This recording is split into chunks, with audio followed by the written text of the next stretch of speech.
உன்னால முடியாது, நீவா சும்மா பேசாமல் அங்கால போ. கவிதை அது இது கண்டோன். மலர்விழி அவன் அருகில் வந்து அவனது கைகளை பற்றினான். இனியவா, அவர்கள் என்ன சொன்னாலும் நீ கலங்காத. காட்டு பாதையால் நடந்து கொண்டு ஒரு சின்ன கதை கேட்போம் மக்களே. வாங்க, காணொலியை ஸ்கிப் பண்ணாமல் தொடர்ந்து கேளுங்க. அருமையான கதை. காணொலிக்குள்ள போகலாம்.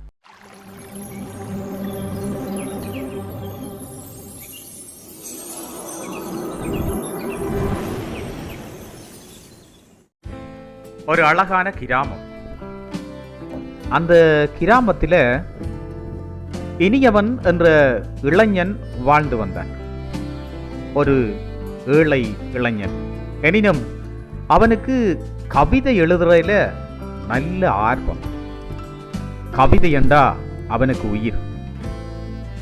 ஆனால் அவனது கவிதைகளை யாருமே பெரிதாக மதிக்கல. அவனது காதலி மலர்விழி அவனது திறமையை நம்பினான். அவனது கவிதைகளில் இருந்த அன்பையும் உணர்ச்சிகளையும் அவள் மட்டுமே உணர்ந்தாள். ஒரு நாள் ஊரில் பெரிய கவிதை போட்டி ஒன்று அறிவிக்கப்பட்டது. இனியவனுக்கு சரியான மகிழ்ச்சி. அந்த கவிதை போட்டியில எப்படியாவது பங்கெடுக்கணும், அந்த போட்டியில தான் வெற்றி பெற வேணும்னு சொல்லி சரியான ஆர்வம். ஆனால் மற்றவர்களோ அவனை ஏளனம் செய்ய தொடங்கினர். உன்னால முடியாது, நீவா சும்மா பேசாமல் அங்கால போ. கவிதை அது இது கண்டோன் என்று அவர்கள் சிரித்தனர். தங்களது ஏளன வார்த்தைகளை தொடர்ந்தனர். இதனால் இனியவன் மிகுந்த வருத்தம் அடைந்தான். அவனது கனவுகள் நொறுங்கி போவது போல் உணர்ந்தான். மலர்விழிக்கு மிகுந்த கவலை. மலர்விழி அவன் அருகில் வந்து அவனது கைகளை பற்றினான். இனியவா, அவர்கள் என்ன சொன்னாலும் நீ கலங்காத. உன்னிட்ட நல்ல திறமை இருக்குது, அதை மட்டும் நீ நம்பு. உன் கவிதைகள்ல உண்மை இருக்குது, உணர்வுகள் இருக்கின்றன, நீ வெல்வாய் என்று அன்பாக கூறினான். அவளது வார்த்தைகள் இனியவனுக்கு புது தெம்பை அளித்தன. எப்படியாவது இந்த போட்டியில் வென்றுவிட வேண்டும் என்று அவனுக்கு தோன்றியது. போட்டி நாள் வந்தது. இனியவன் கம்பீரமாக மேடை ஏறினான். அவன் தனது இதயத்தில் இருந்த கவிதையை உணர்வு பூர்வமாக வாசித்தான்.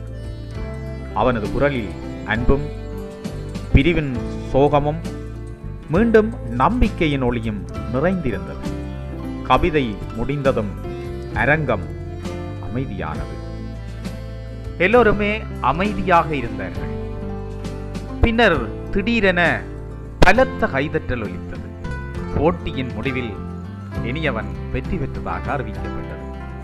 அவனது கண்களில் ஆனந்த கண்ணீர் வழிந்தோடியது. மலர்விழி ஓடி வந்து அவனது கைகளை பற்றி கொண்டாள். அந்த நொடி இனியவன் தனது காதலியின் அன்பும் கருணையும் தான் தன்னை வெற்றி பெறச் செய்தது என்பதை உணர்ந்தான். அவனது கவிதைகள் அங்கீகரிக்கப்பட்டதில் அவனுக்கு மற்றற்ற மகிழ்ச்சி. இந்த கதையிலிருந்து நாங்கள் என்ன விஷயங்களை விளங்கிக் கொள்ளக்கூடியதாக இருக்குது? அன்பு, கருணை, உணர்வுகள் ஆகியவை நம்மை சோகத்தில் இருந்து மீட்டு வெற்றியையும் மகிழ்ச்சியையும் அடைய வைக்கும் சக்தி கொண்டது. நாங்கள் யாரையுமே குறைத்து மதிப்பிடக்கூடாது. ஒவ்வொருவருக்குள்ளும் ஒரு திறமை ஒளிந்திருக்கும். உண்மைதானே மக்கள்? கதை பிடித்திருந்தால் லைக் பண்ணுங்க, கமெண்ட் பண்ணுங்க. நிச்சயமாக உங்களுடைய கமெண்ட்ஸை நான் பார்ப்பதற்காக காத்திருக்கிறேன். MLF History சேனலை சப்ஸ்கிரைப் செய்து ஆல் அண்ட் ஆப்ஷனை கொடுத்து வச்சிங்கன்னா நான் பதிவிடுகின்ற எல்லா காணொலிகளும் உங்களை நோட்டிஃபிகேஷன் வடிவில் வந்து சேரும்.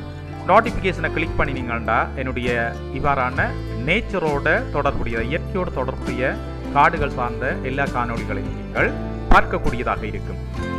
மீண்டும் ஒரு அழகான காணொலியோடு சந்திப்போம். நன்றி, வணக்கம் மக்களே.